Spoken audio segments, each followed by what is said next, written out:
Hi, it's Julie from the Scrappy Tree here, and I am going to show you using the Versamark ink pad just how to make the following Valentine's Day cards. Now, this is unfortunately a multiple attempt of making this video. YouTube told me that my video was too long the first time. Imagine that, I was talking too much. So a lot of my little extra supplies were cutting out a lot of the steps just so we can get in under the time limit. But what we got here is the Versamark ink pad used on a pink panel. In this card, the finished card is 4 inches by 5.5 inches. So I cut the pink panel about 1/4 inch, so like 3 and 3 3/4 inch by 5.5, close to that kind of range. But anyway, you can kind of cut it down depending how much white you want to show, or a different color for your background, whatever you'd like. But I took my plant panel and I took my Fiskars stamp press. So I had taken my Fiskars stamp press with a Hero Arts hexagon background stamp. I inked it up with my Versamark.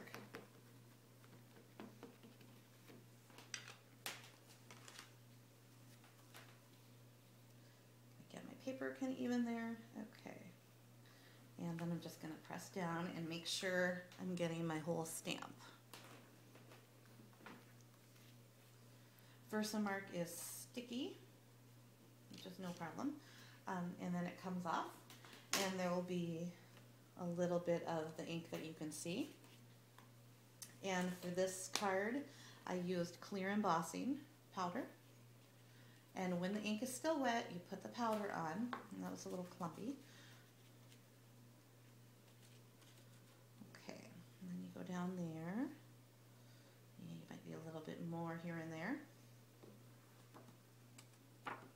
Okay, and at this point, I would take it over to my heat gun, and I would just turn the heat gun on, kind of going in circular motions, not super close to the paper, but just enough until it got that melted look. So the clear embossing powder looks white at first, but it just darkens that cardstock up. Now, if I did not use any embossing powder, I would just have a simple Versamark stamped background, which if you don't want it to be a big focal point of your card, it's just kind of nice because it basically, just gives you a nice watermark look. And then you could just kind of put that on there, and it would be a lot, kind of quieter, tamer little background. But I wanted to be a little bolder, so I'm just going to move this off here. Okay. So, after I heat embossed it, I took my little piece of pink, and I used a Love You Forever stamp in the Versamark ink.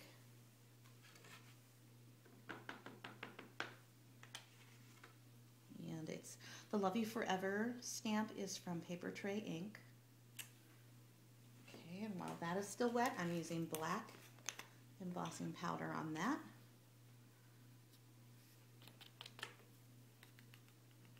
Okay, and then I would heat set that. So then I would have my Love You Forever all dark and shiny. Okay, and then I took 2 butterflies from this Lawn Fawn stamp set called Flutter By. And I heat embossed those, so I stamped them with my Versamark onto 2 different color, slightly 2 different color, pink, kind of a corally pink right there.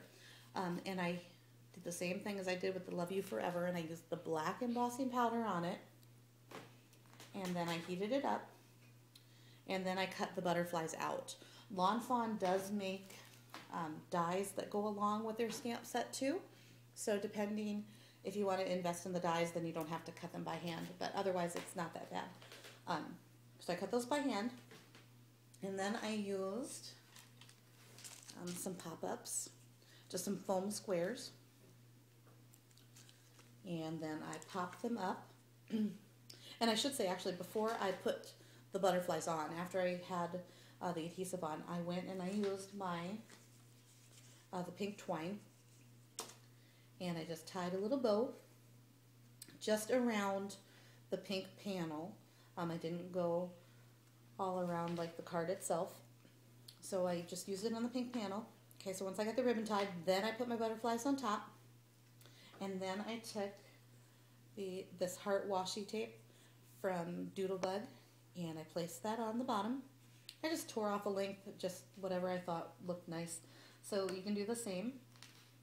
And then for the finishing touch, I added a Prima Say It in Crystals heart.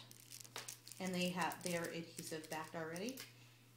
And then I just kind of played with their placement, and I used a pink and a red one.